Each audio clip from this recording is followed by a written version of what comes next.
Bismillahirrahmanirrahim. Alhamdulillahi rabbil alamin.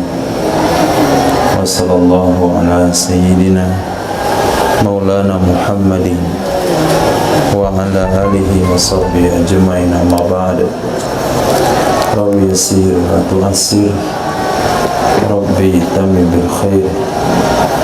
Rabbana shrah lana sadrana wa yassir lana umurana umral muslimin wa hlul 'uqdatam min lisanina yafqahu qawlana. Bisanadina al-muttasil ila Syekh Ali As-Sabuni rahimahullah ta'ala wa adama nafa'a bi ulumihi wa barakatihi wa nafahatihi wa madatihi wa karamati fid darini amin.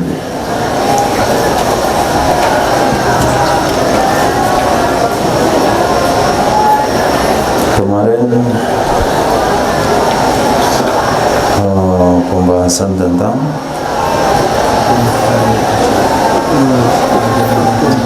hukum ke-13, Al-Hukm ats-tsalits 'ashar. Hukum yang ke-13, hal yajibu qada'u shaumin nafli idza afsadahu. Apakah wajib mengqadha puasa sunat apabila membatalkan ia seseorang atau merusak ia seseorang akannya puasa sunat? Kita puasa Senin Kamis karena tiba-tiba safar, tiba-tiba bertamu, kita batalkan. Apakah puasa sunat itu wajib diqadha nantinya atau tidak? Ikhtalafal fuqaha'u fi hukmi shaumin nafli. Telah berbeda pendapat para ulama fikih fi hukmi shaumin nafli, tentang hukum puasa sunat. Idza afsadahu, apabila merusak ia seseorang akannya puasa sunat. Hal yajibu fihil qada'u, apakah wajib padanya qada puasa atau tidak?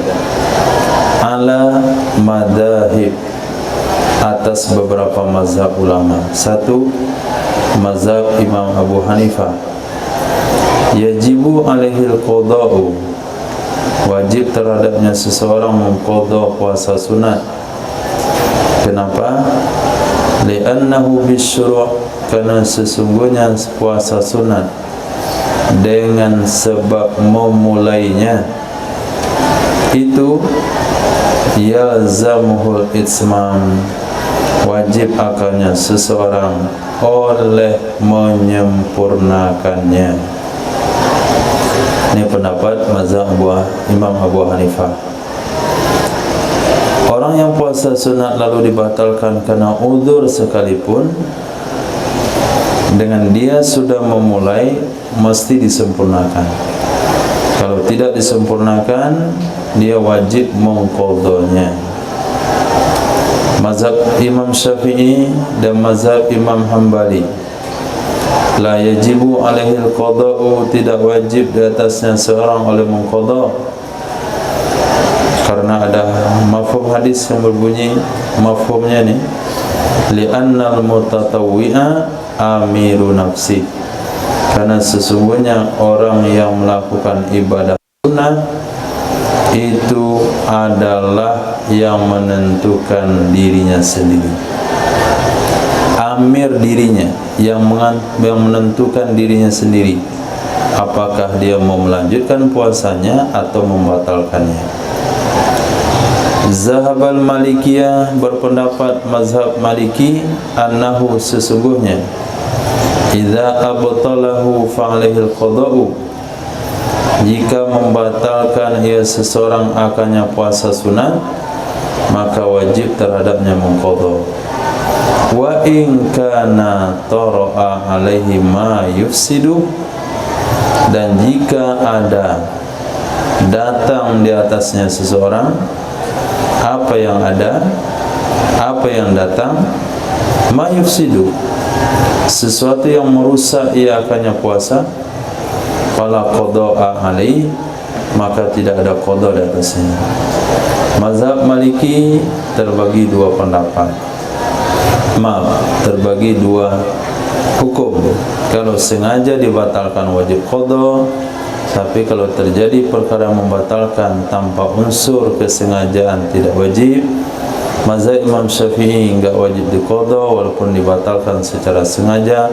Mazhab Imam Abu Hanifah apapun kondisinya, kalau sudah batal wajib diqada. Nah, masing-masing ulama itu punya dalil. Kita lihat dulu dalil mazhab Imam Abu Hanifah. Dalil pertama, firman Allah yang berbunyi, "Tsumma atimmus siyama ilal lail." Kemudian sempurnakan oleh kalian akan puasa sampai malam. Sempurnakan oleh kalian akan puasa sampai malam. Qalu, mereka berkata, yaitu ulama Hanafiyah, fahadhil ayatu amatun fi kulli saumin. Maka ini ayat itu umum pada semua puasa. Puasa wajib, puasa sunat. Fa kullu saumin syara'a fihi, maka setiap puasa yang masuk ia seseorang di dalam mengerjakannya, maka setiap puasa syara'a fihi yang masuk ia seseorang dalam mengerjakannya, lazimahu itsmamu, wajib akannya seseorang oleh menyempurnakannya. Ketika ulama Hanafiyah ditanya di mana letak sunnahnya kalau wajib disempurnakan, kata mereka sunnahnya itu ketika belum melakukannya. Sebelum anda melakukan puasa sunnah, terserah mau puasa mau tidak, nggak ada tuntutan dari agama. Tapi kalau sudah mulai, kalau sudah masuk mengerjakannya, itu jangan dibuat seenaknya, mesti diselesaikan sampai maghrib. Nggak ada yang maksa untuk puasa Senin Kamis.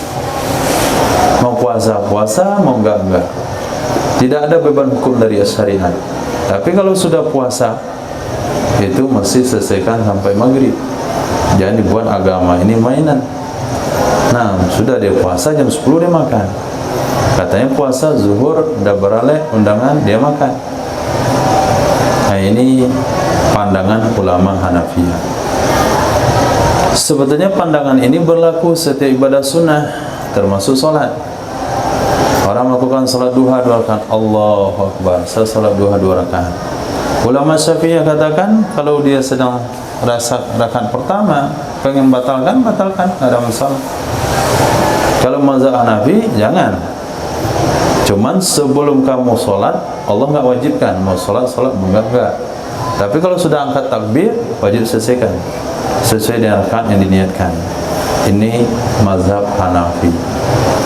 Tujuannya adalah menjaga syariat.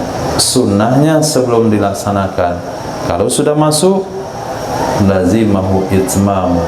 Dalam hal ini sepakat 4 mazhab hanya dalam ibadah haji dan umroh. Nah, 4 mazhab sepakat kalau sudah masuk wajib selesaikan haji dan umroh, haji sunat, umroh sunat. B, dalilnya firman Allah yang berbunyi, wala tubtilu a'malakum, jangan kalian batalkan amal kalian. Wan naflul ladzi syara'a fihi amalum minal amal, ibadah sunnah, puasa sunnah yang ia masuk di dalam mengerjakannya itu merupakan salah satu amal dari amal-amalnya. Maka amalan sunat, puasa sunat yang dia telah masuk di dalam mengerjakannya itu satu amal dari amal-amalnya. Fa idza abtalahu, maka apabila dia membatalkan akannya amal, faqad taraka wajiban, maka sungguh dia telah meninggalkan yang wajib. Maka sungguh dia telah meninggalkan yang wajib. Apa yang wajib? Apa yang wajib? Wajib menjaga amal, jangan dibatalkan. Wala tubtilu, jangan kalian batalkan amal kalian. Berarti menjaga amal supaya enggak batal wajib. Nah, apabila dia batalkan puasa sunnah, berarti dia telah meninggalkan yang wajib. Wala tabra'u zimmatu, tidak akan terlepas tanggung jawabnya kecuali dengan mengulanginya amalan tersebut. Maka tidak terbebas tanggung jawabnya kecuali dengan cara mengulanginya puasa tersebut atau amal tersebut, sehingga wajib diqadha. C. Hadis Sayyidatina Aisyah radhiyallahu ta'ala anha qalat, sesungguhnya Sayyidah Aisyah pernah berkata, asbahtu, aku berada di pagi hari, aku, wa Hafsatu, dan Hafsah, so'imata ini, puasa kedua-duanya, mutatawi'ata ini, sunat kedua-duanya. Kami berdua puasa sunat. Fa uhdiya ilaina ta'amun, lalu dihadiahkan kepada kami makanan. Fa ajabna, maka kami tertarik di makanan tersebut. Fa aftarna, lalu kami batalkan puasa. Nah, Sayyidah Aisyah dengan Sayyidah Hafsah. Jadi walaupun ada konflik antara Sayyidah Aisyah dan Sayyidah Hafsah, juga ada momen kebersamaan mereka. Nah, mereka berdua puasa. Nah, dapat makanan. Mana Hafsah makannya? Nah, kata Sayyidah Aisyah, kata Sayyidah Hafsah, ya Aisyah, makan aja kita. Makan. Ini kita puasa kan karena enggak ada lauk tadi. Nah, pas siang datang lauk, makan mereka berdua. Selesai makan, falamma ja'an nabiyyu, maka tatkala datang Nabi SAW, badaratni Hafsatu, mendahului akan aku oleh Hafsah, fasa'alathu, lalu bertanya ya Hafsah kepadanya Nabi. Jadi kami dalam benak itu sama-sama pengen bertanya kepada Nabi, tapi Sayyidah Hafsah mendahului Sayyidah Aisyah bertanya kepada Nabi. Apa kata Sayyidah Aisyah? Wahia ibnatu abiha, dia memang anak bapaknya. Nah, dia memang anak bapaknya, maksudnya wajarlah dia duluan bertanya, semangatnya sama dengan semangat bapaknya. Faqala alaihissalam, suma yauman makan, puasalah kalian berdua satu hari sebagai gantinya. Cukup kuat dalil ulama Hanafiyah dalam hal ini. Nah, debat kita dengan ulama Hanafi udah kalah total. Tapi ketika kita baca dari ulama Syafi'iyah, oh sudah, berarti betul lagi ulama Syafi'iyah. Nanti baca dari ulama Malikiyah, berarti betul ulama Malikiyah. Jadi kalau dibaca semua kitab itu, bisa-bisa nggak punya mazhab lagi. Nah, karena semuanya benar. Dan itulah cara menilai perbedaan pendapat. Nah, dalil ulama Syafi'iyah dan Hanabilah ini sepakat guru dan murid dalam satu mazhab. A. Firman Allah yang berbunyi, ma alal muhsinina min sabil, tidak ada atas orang yang berbuat baik dari jalan untuk disalahkan, dari jalan untuk dituntut. Dia muhsinin, orang berbuat baik. Wal mutatawi'u muhsin, orang yang berbuat sunat itu orang berbuat baik. Falaisa alaihi harajun fil iftar, maka tidak ada kewajiban, maka tidak ada di atasnya dosa di dalam berbuka. Nah, setelah azan.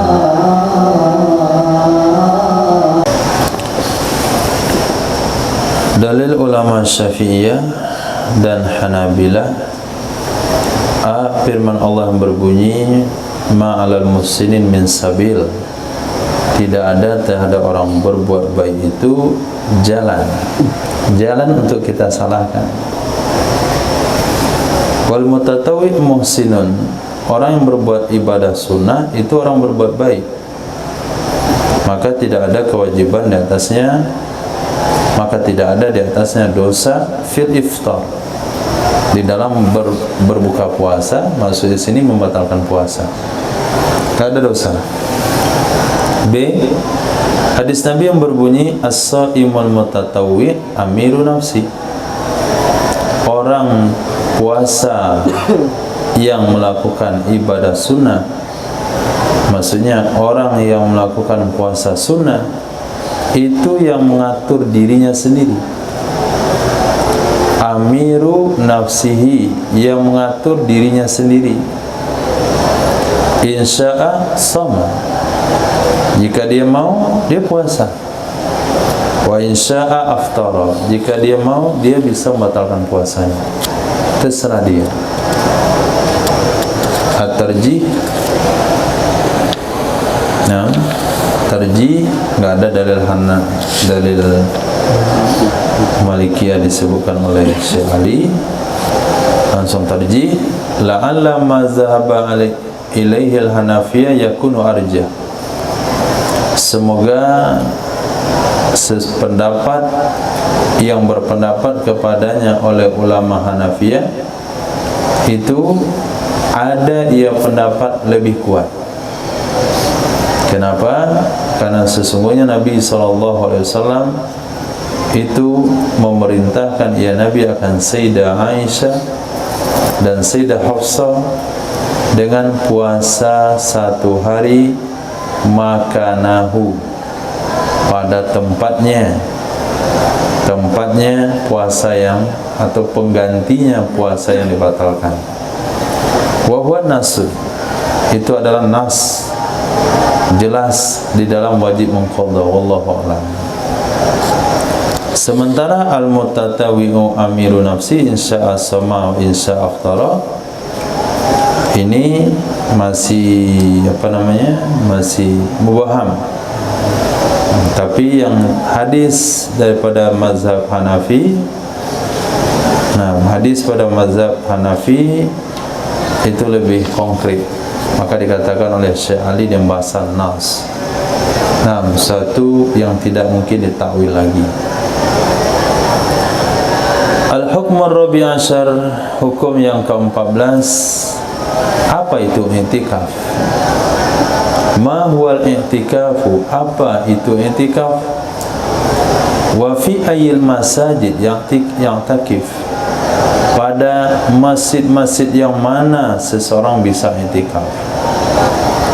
Dua pembahasan yang diangkat di sini. Satu, apa makna i'tikaf? Dua, di mana saja masjid bisa kita lakukan i'tikaf? Qala Syafi'i rahimahullah, berkata Imam Syafi'i rahimahullah, al-i'tikaful lughawi, i'tikaf menurut bahasa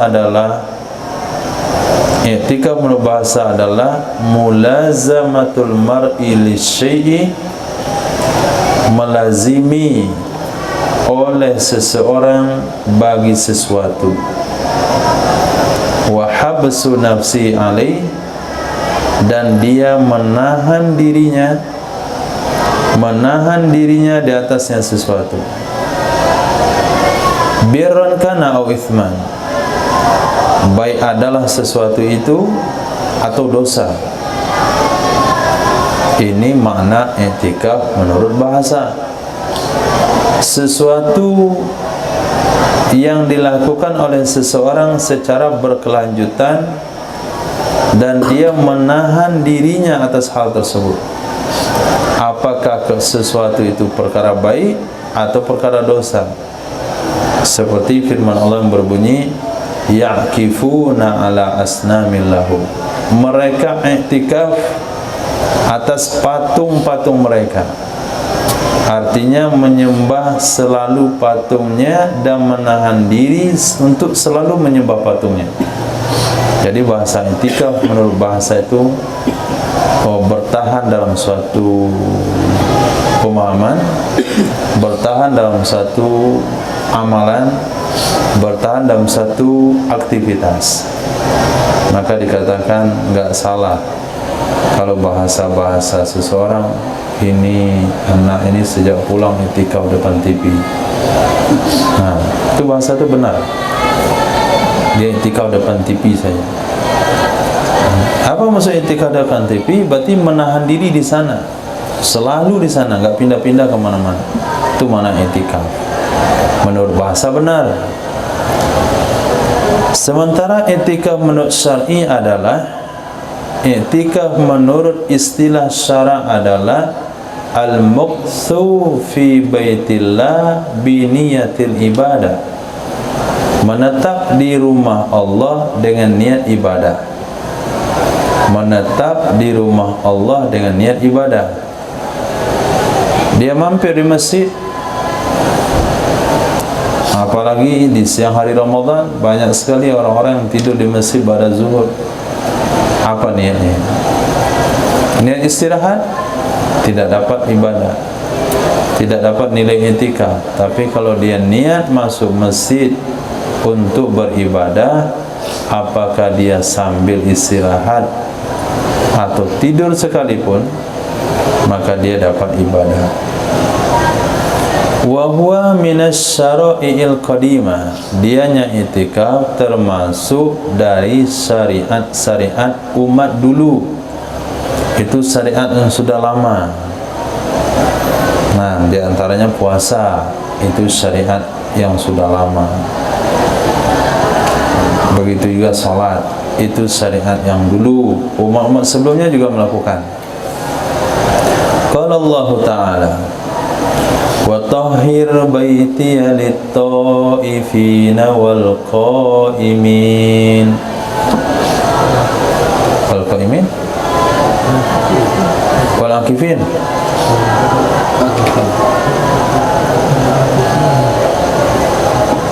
Lit-ta'ifin wal akifin. Bukan qa'imin. Nah, antum qa'imin yang betul?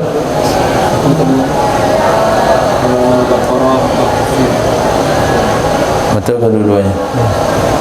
Ya sudah. Tapi yang enggak betulnya momennya di sini akifin. Nah, wa tahhir baitiya lit-ta'ifina wal akifin, karena kita ceritakan tentang i'tikaf. Jadi paling tepat akifin. Sucikanlah rumahku bagi orang-orang tawaf dan orang-orang i'tikaf. Ini perintah sama siapa? Perintah Allah kepada siapa? Nabi? Hah? Ibrahim? Nabi? Ibrahim. Kedengaran Nabi lain. Wahai Ibrahim, sucikanlah rumahku untuk orang-orang tawaf dan orang i'tikaf. Berarti i'tikaf sudah ada di zaman Nabi Ibrahim. Nabi Ibrahim melahirkan seluruh para nabi selain Nabi Nuh. Nah, berarti i'tikaf adalah syara'i'il qadimah. Dalil yang kedua, wala tubashiruhunna wa antum akifuna fil masajid. Jangan kalian gauli mereka wanita di istrimu padahal kalian i'tikaf di masjid-masjid. Wa yustaratu fil i'tikaf ayakuna fil masjid. Disyaratkan pada i'tikaf bahwa ada i'tikaf itu dilakukan di masjid. Karena firman Allah yang berbunyi, wa antum akifuna fil masajid. Dah pasti. Nah, i'tikaf itu mesti di masjid. Untuk masuk mana i'tikaf menurut istilah syara'. Wa qad waqa'a al-ikhtilafu fil masjidil ladzi yakunu fil i'tikaf ala aqwal. Sungguh terjadi perbedaan pendapat ulama. Sungguh terjadi perbedaan pendapat ulama fil masjid, tentang masjid yang ada padanya masjid i'tikaf. Artinya masjid yang bisa diadakan, bisa dilaksanakan padanya masjid i'tikaf, atas beberapa pendapat. Satu, waqala ba'duhum, berkata sebagian mereka ulama, i'tikaf itu khusus di masjid-masjid yang tiga: Masjidil Haram, Masjid Nabawi, Masjidil Aqsa. Enggak boleh i'tikaf selain pada tiga masjid tersebut.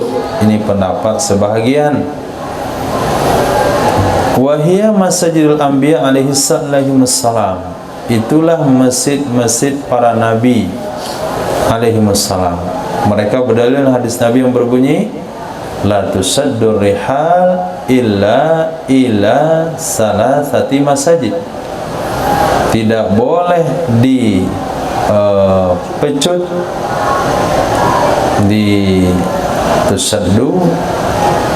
dipecut akan kendaraan kecuali menuju tiga masjid.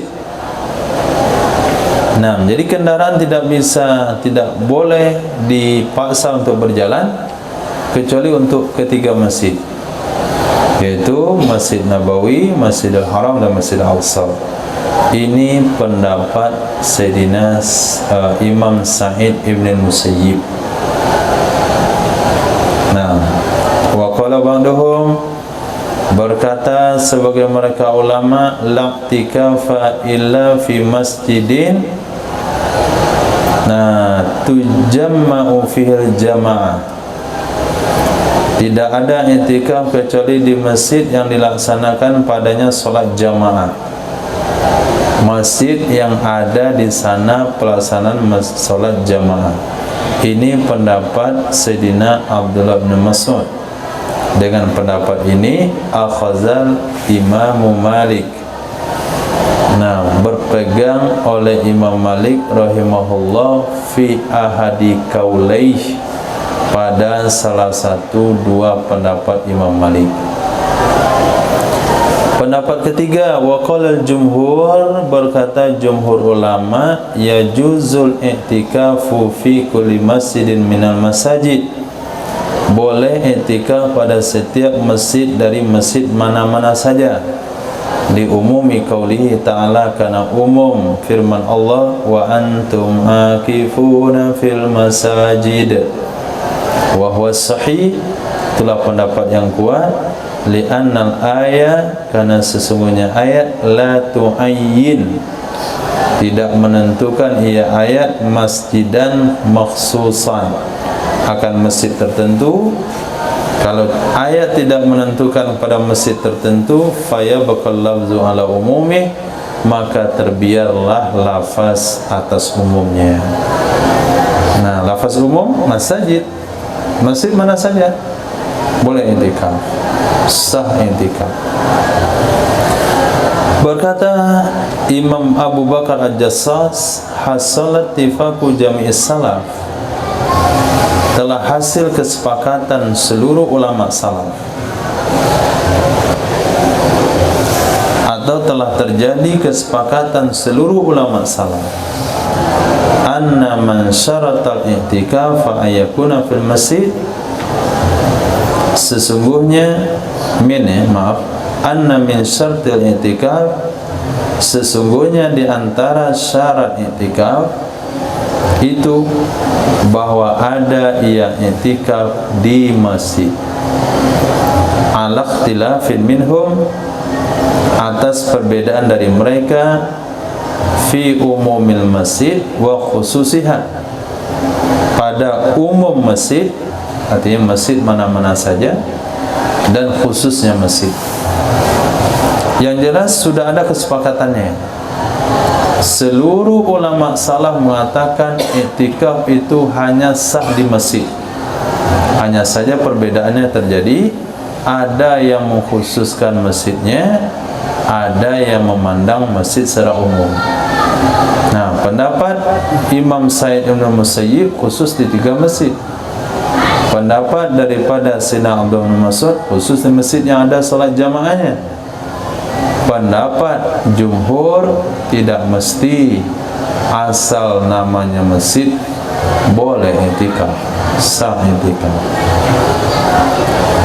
Wa zahiru qaulihi ta'ala, secara zahir firman Allah yang berbunyi wa antum akifuna fil masajid, ketika kalian i'tikaf di masjid-masjid, yubihul i'tikafa, itu membolehkan ia zahir firman Allah, yubihu membolehkan ia firman Allah akan i'tikaf di seluruh masjid karena umum lafaznya. Wa man iqtasara bihi ala ba'dihha fa alaihi bi iqamatid dalil. Ulama-ulama yang membatasi dengannya i'tikaf di atas sebahagiannya masjid, wa man iqtasara, siapa saja yang membatasi ia bihi dengannya i'tikaf ala ba'dihha atas sebagiannya masjid, fa alaihi, maka kewajiban terhadapnya menegakkan dalil. Karena aturan mengambil hukum seperti itu. Apabila ada dalil am, maka dibiarkan di atas amnya. Siapa yang mengambil kesimpulan hukum dari dalil am kepada hukum khas, dia wajib menampilkan dalilnya. Wa takhsisuhu bi masajidil jama'at la dilalata alaihi, mengkhususkan i'tikaf di masjid-masjid tempat solat jamaah. Jamaah bukan Jumat kan? Jamaah panjang mimnya? Semuanya panjang? Nah, yang di atas juga sama? Ya. Khair. Mengkhususkannya i'tikaf di masjid-masjid tempat salat jamaah, la dilalata alaih, tidak ada dalil yang menunjukkannya. Kama, sebagaimana anna takhsisa man khassahu, sebagaimana sesungguhnya mentaksiskan oleh orang khassahu, yang mengkhususkan ia akannya i'tikaf bi masajidil anbiya, di masjid-masjid para nabi, lamma lam yakun alaihi dalil, tatkala tidak ada di atasnya dalil, saqata i'tibaru, niscaya gugurlah bahasanya, gugurlah ungkapannya, gugurlah pernyataannya. Wa ammal mar'atu fayajuzu laha an ta'takifa fi baitiha. Adapun wanita, maka boleh baginya wanita bahwa dia beriktikaf di rumahnya, karena tidak masuknya wanita pada nas yang telah terdahulu.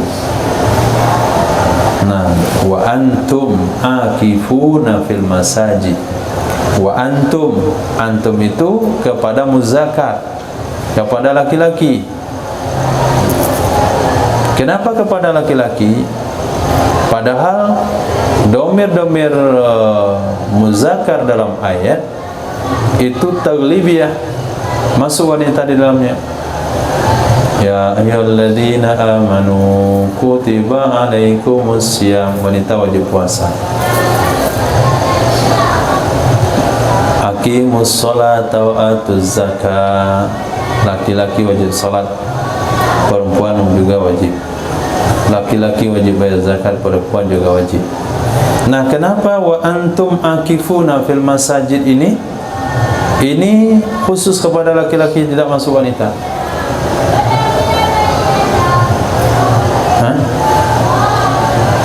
Padahal di mana-mana saja ayat Al-Quran, apabila ada dhamir muzakkar, laki wanita masuk di dalam.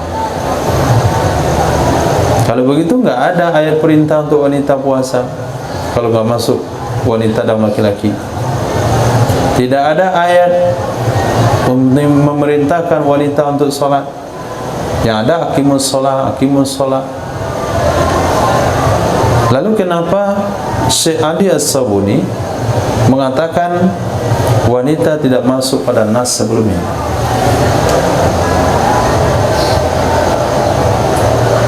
Kenapa? Kenapa? Ilyas. Ancaman. Kenapa? Ancaman. Ancaman? Takut fitnah. Itu alasan. Alasan kenapa wanita nggak masuk. Nah, ini antum wa antum akifuna fil masajid, kalian i'tikaf di masjid-masjid. Ayat itu menunjuk kepada laki-laki. Biasanya ayat-ayat yang menunjuk kepada laki-laki, perempuan ada di dalam.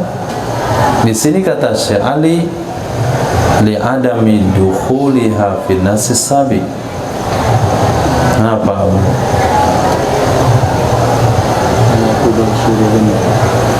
Wala tubashiruhunna. Apa itu tubashiruhunna? Hah? Jangan kalian gauli mereka, wanita. Siapa? Laki-laki. Nah, wa antum akifuna fil masajid. Nah, tubashiruhunna. Tapi kalau nggak ada ayat wala tubashiruhunna, antum masuk perempuan di dalam. Yang menggauli wanita, wanita khusus laki-laki, sehingga wanita boleh i'tikaf di rumah. Apalagi wanita, apalagi rumah yang di dalamnya ada Masjidul Bait. Nah, dia bisa i'tikaf di Masjidul Bait. Enggak perlu wanita ikut pak suami ke masjid. Nah, kalau mau ikut juga nggak ada masalah. I'tikaf jamaah laki-laki depan, jamaah perempuan di belakang. Nah, ikut suaminya. Tapi secara khusus kepada wanita sebaiknya i'tikaf di rumah saja. Wa buyutuhunna khairul lahunna. Al-hukm al-khamisa asar. Hukum yang ke-15. Mahia muddatul i'tikaf. Apa dianya masa i'tikaf? Wa hal yustaratu fi siyam. Apakah disyaratkan dalam i'tikaf itu puasa? Berapa lama masa minimal i'tikaf?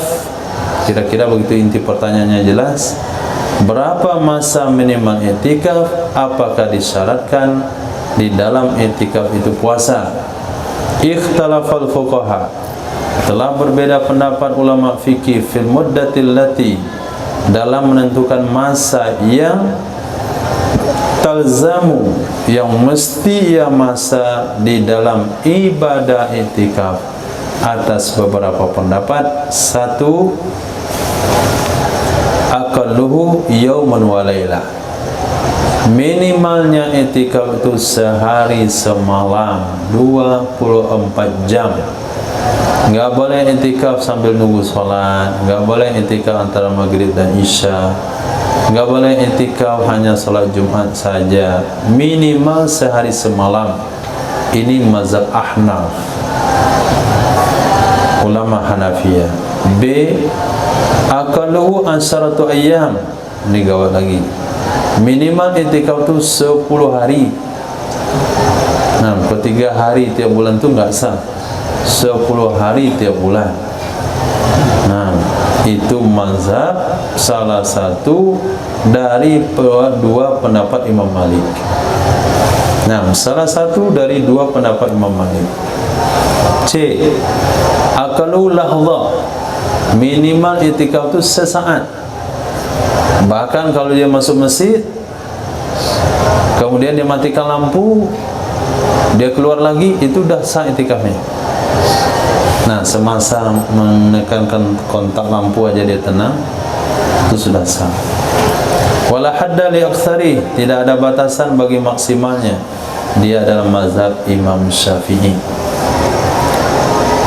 Wa yajuzu inda Syafi'i wa Ahmad fi ahdi qaulaih, membolehkan, boleh menurut Imam Syafi'i dan menurut Imam Ahmad bin Hanbal di salah satu fatwa beliau, di salah satu dua pendapat Imam Ahmad, i'tikaf dengan tanpa puasa.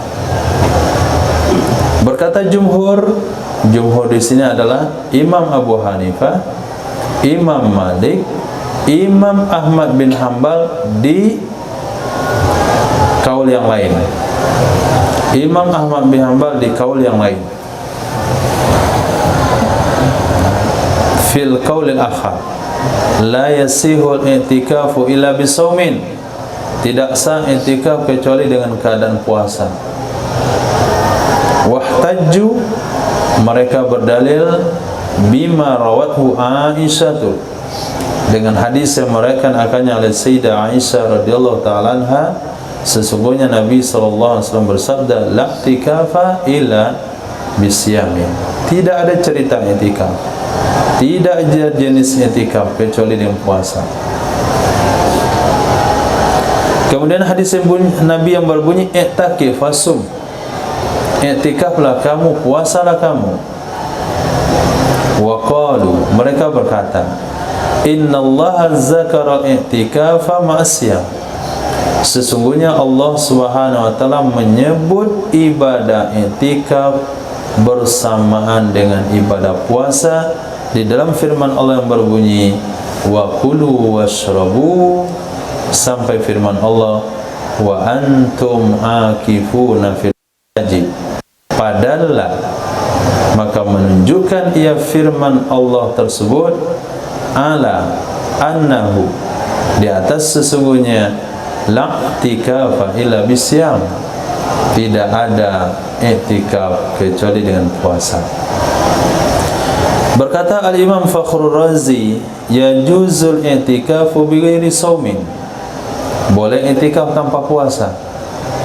Wal afdalu ayyasuma ma'ah, yang terbaik yaitu berpuasa ia seseorang bersamanya i'tikaf. Berpuasa ia seseorang bersamanya i'tikaf. Wallahu wa huwa, dan dia adalah mazhab Imam Syafi'i.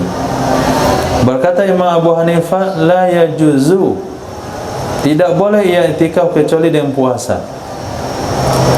Hujjatus Syafi'i radhiyallahu anhu hadhil ayat, dalil Imam Syafi'i radhiyallahu an itu ini ayat. Nah, dalilnya ini ayat, li'annahu bighairi sumi akif, karena sesungguhnya seseorang dengan tanpa puasa dia sudah i'tikaf. Karena sesungguhnya seorang yang tanpa puasa dia i'tikaf. Dan Allah Subhanahu wa taala melarang orang i'tikaf dari mubasyaratil mar'ah, dari menggauli istri. Nah, dia kecerdasan Imam Syafi'i di sana. Wala tubashiruhunna wa antum akifuna fil masajid, jangan kamu gauli istrimu ketika kamu i'tikaf di masjid. Orang puasa boleh gauli istri? Hah? Tidak boleh. Kalaulah i'tikaf syaratnya orang puasa, untuk apa dilarang orang i'tikaf gauli istrinya?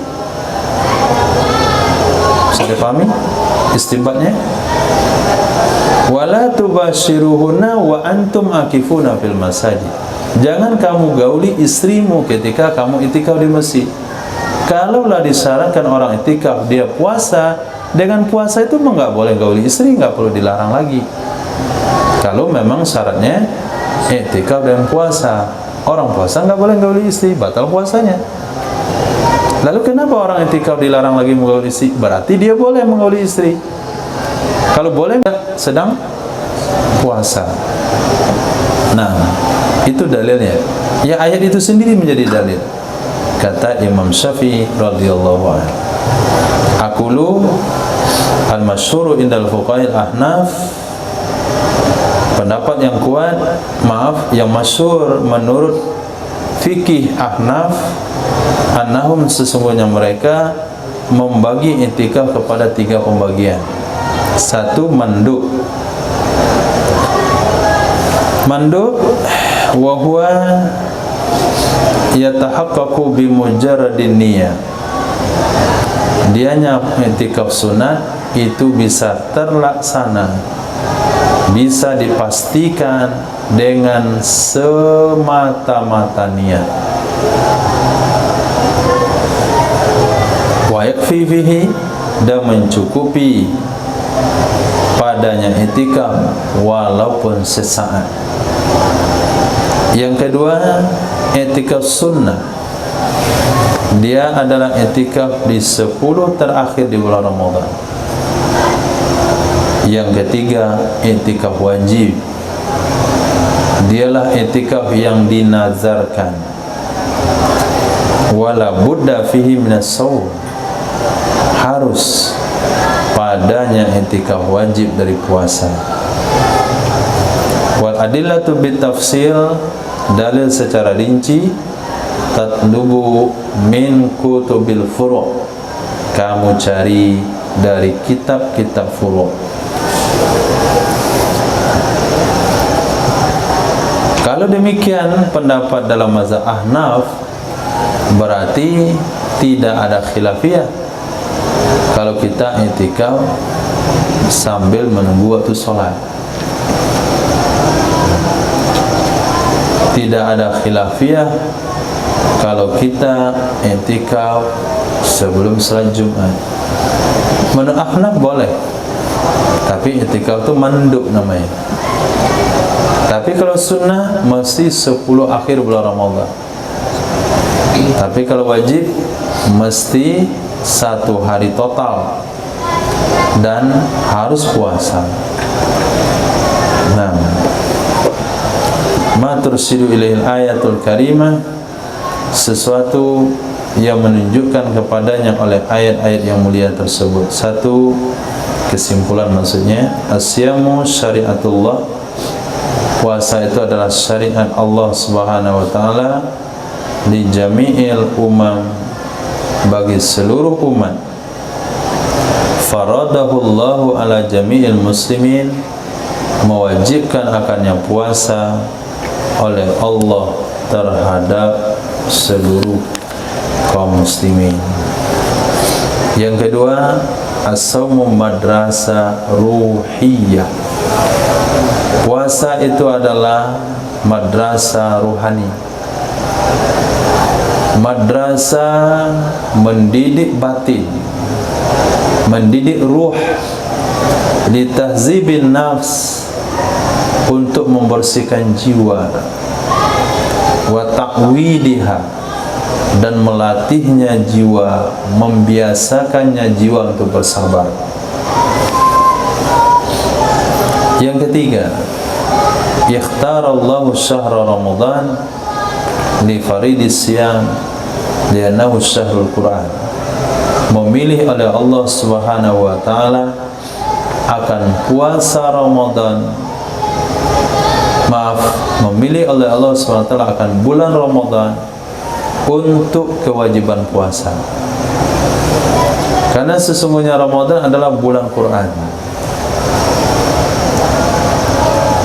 Ahlul a'dzar, orang-orang yang berhalangan,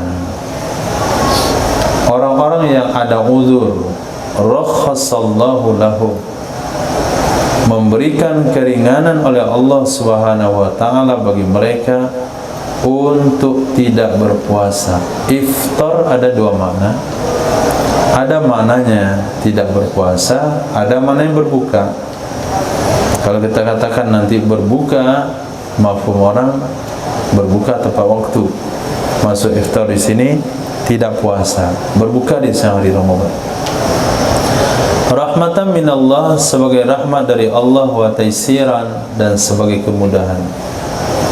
La yajuzu ta'addi hududillah, tidak boleh melanggar batasan-batasan Allah. Wala tajawuzi awamiri, tajawuzu awamiri, atau kepada ta'addi, tidak juga boleh melanggar perintah-perintah Allah, wa nawahihi, dan larangannya Allah, li'annaha la khairul basariyah, karena sesungguhnya perintah, larangan, batasan itu bagi kebaikan manusia. Manusia yang yakin Allah Maha Tahu, Maha Menata, Maha Bijaksana, manusia tidak akan membantah ketetapan-ketetapan Allah. Ini dilarang kata Allah, kamu nggak boleh minum khamar, siap. Nggak boleh zina, iya. Nggak boleh mencuri, baik. Kamu masih berwudu, siap. Salat, iya. Itu bagi orang yang manut, yang mengetahui Allah Maha Tahu, bahasanya larangan, perintah, batasan-batasan itu untuk kebaikan manusia sendiri, bukan untuk Allah. Nah, sama dengan batasan-batasan yang dibuat oleh petugas lalu lintas. Nah, jangan jengkel lampu merah.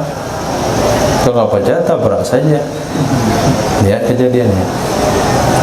Nah, ada batasan-batasan. Nah, begitu juga dengan aturan yang diberikan oleh seorang dokter, begitu juga aturan yang diberikan oleh orang tua kepada anaknya. Nah, anak yang tidak mengerti dan tujuh orang tua menganggap ini adalah pembatasan. Tapi anak yang mengerti, bahasanya orang tuanya sudah lama hidupnya, sudah punya pengetahuan dan kehidupan, sudah banyak makan garam, pasti dia akan mengikutinya. Khatimatul bahas, penutup pembahasan muhadarah yang ke-9, hikmatut tasyri', hikmah dari perintah puasa dan hal-hal yang berkaitan dengannya. Mimma la syakka fihi, di antara sesuatu yang tidak diragukan di dalamnya, di antara hal-hal yang tidak ada keraguan tentangnya, anna sawma lahu fawaidu jalilatun, sesungguhnya baginya puasa, sesungguhnya puasa, baginya puasa itu faedah-faedah yang besar. Wa fala anhal jahilun, lalai darinya faedah oleh orang-orang jahil. Para'u fihi, lalu mereka melihat, mereka memandang padanya puasa tajwi'an lin nafsi, itu melaparkan bagi diri, wa irhaqan lil jasadi, dan membuat capek bagi badan, akibatan lil hurriyati, dan membatasi bagi kebebasan. La da'iya lahu, tidak ada tuntutan baginya, tidak ada yang menuntutnya. Wala mubarrir, tidak ada alasan. Li'annahu ta'zibul lil banan duna faidatin, karena sesungguhnya puasa itu menyiksa badan, tidak ada faedahnya. Au jadwa, nah jadwa,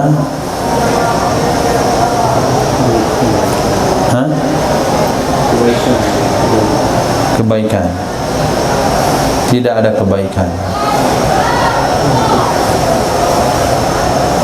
Wa arafa sirra hikmati al-uqala'u wal ulama'u dan mengenal rahasia hikmahnya puasa oleh orang-orang berakal, oleh para ulama.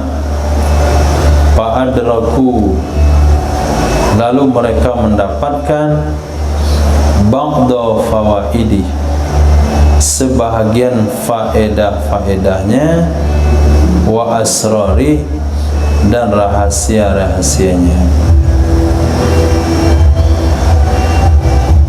Wa ayyadahum fi dzalika al-atibba'u, memperkuat akan mereka para ulama dan orang-orang berakal di dalam demikian oleh para dokter. Fara'au fi siyami a'zama ilajin, ganggu saja. Lalu mereka melihat di dalam puasa ada faktor yang paling besar dalam menyembuhkan, a'zamu ilaj, yang paling besar dalam menyembuhkan, wa khairu wiqayatin, dan sebaik-baik wiqayah, mengatasi problem penyakit, atau wiqayah penjagaan.